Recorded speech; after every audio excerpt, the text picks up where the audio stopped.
ஒரு 6 எலிகள வச்சு tie food experiment அப்படின்னு சொல்லி ஒரு எக்ஸ்பெரிமெண்ட்ட சயின்டிஸ்ட் எல்லாம் பண்றாங்க. இந்த எலிகளோட பிஹேவியர் 90% ஹியூமன்ஸோட மேட்ச் ஆகுது அப்படின்னு சொல்லி ஒரு திடுக்கிடும் தகவல சொல்லியிருக்காங்க. அப்படி அந்த எக்ஸ்பெரிமெண்ட்ல என்ன நடந்துச்சுன்னு பார்த்துடலாமா? ஸ்பெஷலான ஒரு பெட்டிக்குள்ள சுத்தி நிக்கிறதுக்கான இடம் இருக்கு. நடுவுல நிறைய தண்ணீர் நிரப்பப்பட்ட ஒரு இடம் இருக்கு. அதுக்குள்ளதான் அந்த எலிகளுக்கான ஃபுட் வச்சிருக்காங்க. ஒவ்வொரு தடவையும் அதுக்கு தேவையான ஃபுட்டை அந்த தண்ணிக்குள்ள குதிச்சு மூழ்கி தான் எடுத்துட்டு வரணும். 6 எலியையும் ஒரே பெட்டிக்குள்ள விடுறதுக்கு முன்னாடி ஒவ்வொரு எலியா தனித்தனியா இந்த பெட்டிக்குள்ள விட்டுருக்காங்க.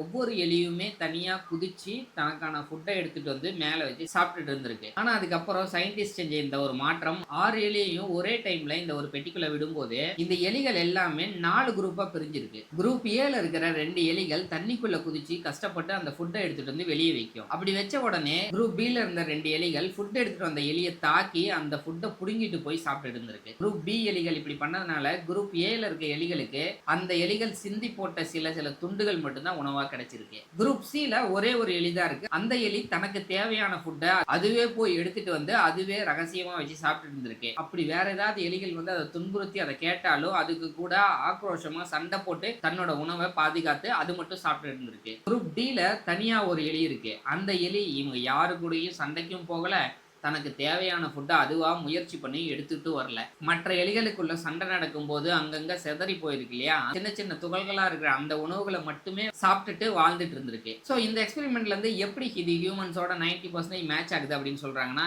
இது ஆக்சுவலா ஒவ்வொரு இண்டிவிஜுவல் ஹியூமன்ஸாலையும் அவங்க தனியா இருக்கும்போது அவங்களுக்கு ஏற்படுற பிரச்சனைகளை அவங்களால ஈஸியா சரி பண்ணிக்க முடியுதான். இதுவே குரூப் ஆஃப் பீப்புள்ஸோட அவங்க இருக்கும்போது அவங்களோட பிஹேவியர் ரொம்பவே சேஞ்ச் ஆகுதான். சிலர் கஷ்டப்பட்டு வேலை செஞ்சாலும் அவங்களுக்கு எதுவுமே கிடைக்கிறது இல்லையா, சிலர் இருந்த இடத்துல இருந்தே மற்றவங்க கிட்ட இருந்து அடிச்சு புடுங்கி அவங்களோட வாழ்க்கையை ஓட்டிட்டு இருக்காங்களாம்.